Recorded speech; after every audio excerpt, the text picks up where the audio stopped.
right, so today, here's my little brooder setup. I've refurbished this from a hope chest. I've got a little tray down there to catch the poo. I don't have many birds in here, so basically I just use the towels, and what gets knocked underneath, I pull it out and clean it. So what do we have here? I've had a divider right here in the middle, and I've got some 2-week-olds and I've got some 4-week-olds. Had some low hatch rates just because it's cold weather. You know, breeding's really slowed down because my birds are outside. But what amazes me is because they've technically been side by side, they couldn't see each other, but this is just, it's amazing to me. It's almost like they know each other. These birds are a couple of weeks older, and these little guys are just cuddling right up to them. And they've been very calm. They've been loving with them. They went up to them, kind of checked them out. You know, everybody first did the little scurrying thing as I'm cleaning this coop out, which they're already pooing all over, or this is my brooding box. But Mother Nature is just beautiful. What's really cool though, is one of these older birds, I've never had a male call at 4 weeks, but one of these just tried to call at me when I started cleaning this out, which is just very interesting. So I'm curious to see who that's going to be. But you know, the 2-week-olds, I put them on this. I removed the other water out of here, which is one of these styles right here, which they work great first couple of weeks, but this saves you a lot of cleaning of the waters, makes it so much easier. And at 2 weeks, they can use this. They will learn really fast. So I'm gonna get my auto feeder, which is this right here. So you can see, works really well. I do have one which I start off with, which is more of a trough style, which I use it up to, you know, when they're 2 weeks old, and that's this one. And what's great about it is I can open and close it.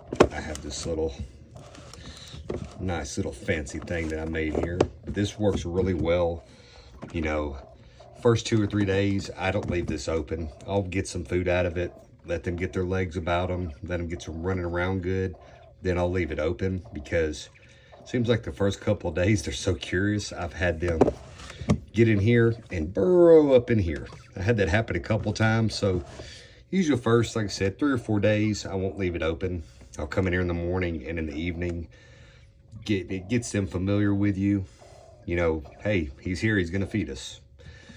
But we're gonna see how these guys do together, because even though these birds are old enough to go outside, actually my grow out pen has birds in it. They're gonna be getting picked up this weekend. So I might let these guys bond for about a week, and then I'm gonna put these guys outside. I'll keep the little guys in the house for up to at least 4 weeks, because it's getting some really cold nights. And then they'll be going outside, and then I'm hoping these hatch. But this is kind of my brooder setup. Works really well. Got a heat lamp here, and well, my night lamp on that one. And I have this really cool divider, which easily goes in and out. Well, most time easily goes in and out. But this has worked really well for me. I just made some sliders and it'll go in and out.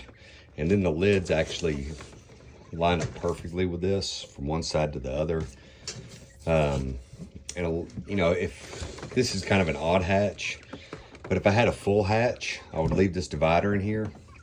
And I have a, you know, little pass-through door, which I also, for the little ones, if I have a larger hatch, I have this in here.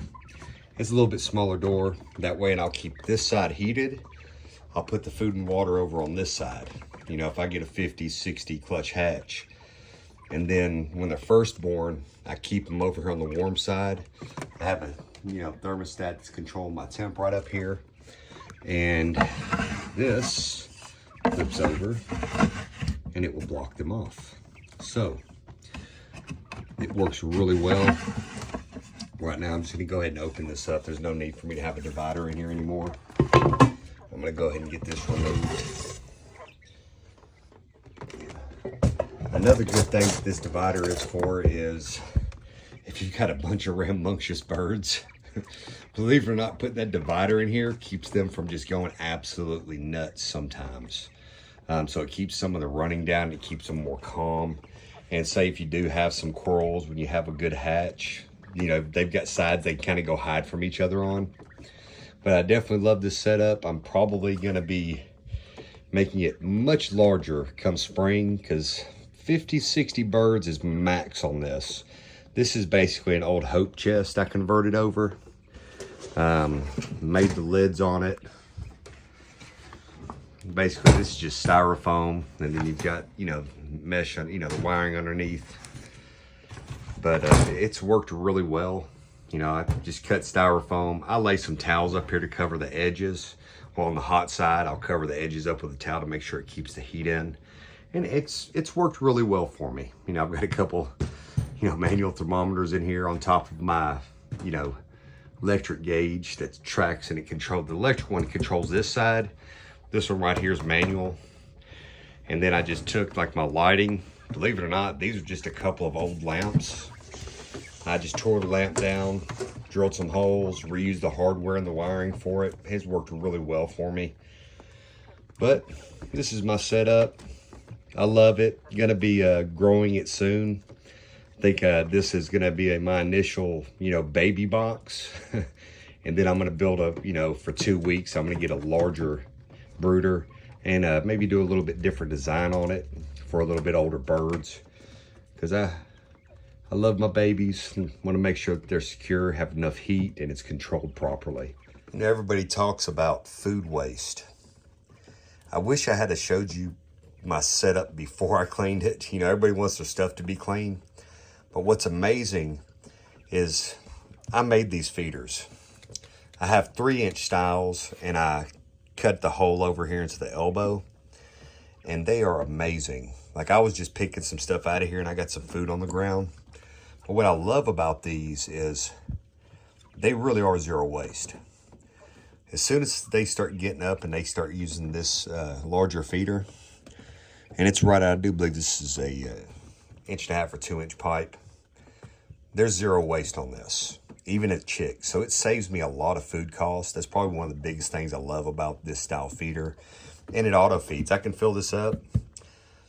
With this few birds in here, I don't have to put any food in here for 4 or 5 days with this feeder. And the water, I don't have to fill that up but every couple of weeks. I mean, that's big enough for these birds to last a couple of weeks. So it keeps the maintenance down. And it also, I mean, I come and check on them every day, but I don't have to worry about them running out of food. I obviously don't refill this once a week. I mean, I'll come in here and check it. If I see the pipe about halfway down, I'll fill it up just to make sure they never run out of food. But I love this little setup. Works really well for me. Even though I made everything, I have bought stuff and I just was not as happy with it as versus what I'm making, because these just work more efficiently, they last longer, and there's less maintenance. But guys, hope you enjoyed my setup. You know, I always want to give people ideas on what they can do. I mean, even just like this is an old dog collar. I repurposed it, you know, to hold this up here. I mean, you'd be amazed what you can use for junk. Like even these clips, these are actually for this feeder to clip onto it. But I just like putting it over here. And even the smaller one, I usually put the smaller one on this, you know, that way it holds it up flush. But, you know, just amazing what you can do out of, you know, junk and little things that you have laying around. But guys, I hope you liked the video. Hope it inspires somebody else to, you know, come up with a more creative idea than what I have here. But y'all have a blessed day, and thank you for checking out Practical Junk.